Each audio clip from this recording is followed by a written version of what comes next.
और ये पूरा पाकिस्तान गवाह है। पाकिस्तान की मिलिट्री ने इस बात का शुक्रिया अदा किया था पाकिस्तान तहरीक इंसाफ के सोशल मीडिया का भी कि आप पूरी ताकत से जंग के दौरान पाकिस्तान के साथ खड़े हुए इंडिया के खिलाफ।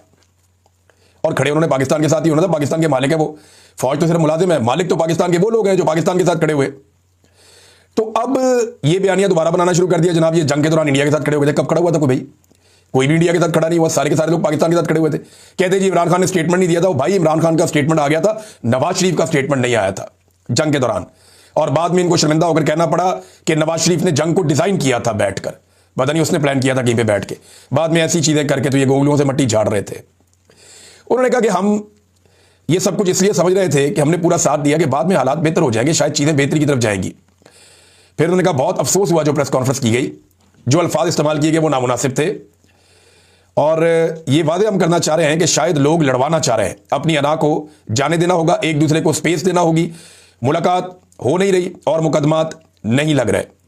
फिर कायद-ए-आज़म मोहम्मद अली जिन्ना की उन्होंने मिसाल दी कि कायद-ए-आज़म ने अस्करी क़यादत को हमेशा कहा कि आप सियासत में शरीक नहीं होंगे।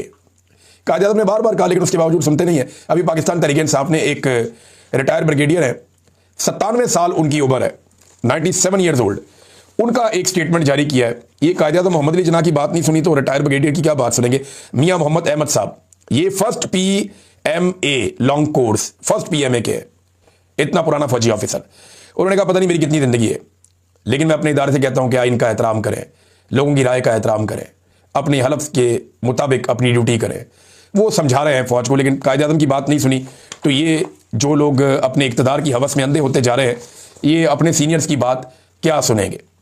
फिर काफ़ी सारे गिले शिकवे भी किए, जो वज़ीर आला खैबर पख्तूनख्वा के लिए लफ्ज़ इस्तेमाल किया गया, कुत्ता कहा गया उन्हें, उस पर उन्होंने बहुत अफसोस का इजहार किया और इसके ऊपर तो बाकायदा माफ़ी का मुतालबा भी किया कि ये अल्फाज वापस लें DGISPR, और इसके ऊपर उन्हें शर्मिंदगी होनी चाहिए, उन्हें ये अल्फाज वापस लेने चाहिए।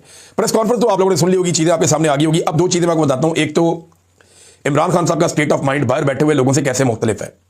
ये बात जब तक आप नहीं समझेंगे ना, आपको समझ नहीं आएगी ये हो क्या रहा है। देखिए, बाहर बैठे हुए लोग नॉर्मल हालात में इमरान खान साहब को गुज़िश्ता 3.5 साल से एक जंग जैसी कैफियत में रखा गया और इस मुल्क की रियासत ने और इसके इदारों ने मिलकर इमरान खान साहब को मैदान जंग में रखा हुआ है। एक ऐसी जंग में जिसके कोई उसूल भी नहीं है, खवातीन को मारो, बच्चों को मारो, कोई कानून कोई कायदा इस जंग का नहीं है, एक तरफा कार्रवाई हो रही है। तो ऐसे में इमरान खान का रद्द-ए-अमल फितरी है। जब आप जाकर उसको बताएंगे उसकी बहनों को मार रहे हैं, कुट रहे हैं, जलील कर रहे हैं, उठाकर ले जाते हैं, बालों से पकड़ के घसीटते हैं और बीवी को जेल के अंदर रखा हुआ, इद्दत जैसा घटिया केसेस करके टीवी चैनल्स के ऊपर उसकी अजीब अजीब चीजें डिस्कस की जाती हैं। तो ऐसा आदमी किस तरह का रद्द-ए-अमल देगा? क्या ऐसा आदमी नॉर्मल रद्द-ए-अमल दे सकता है? सवाल ही पैदा नहीं होता।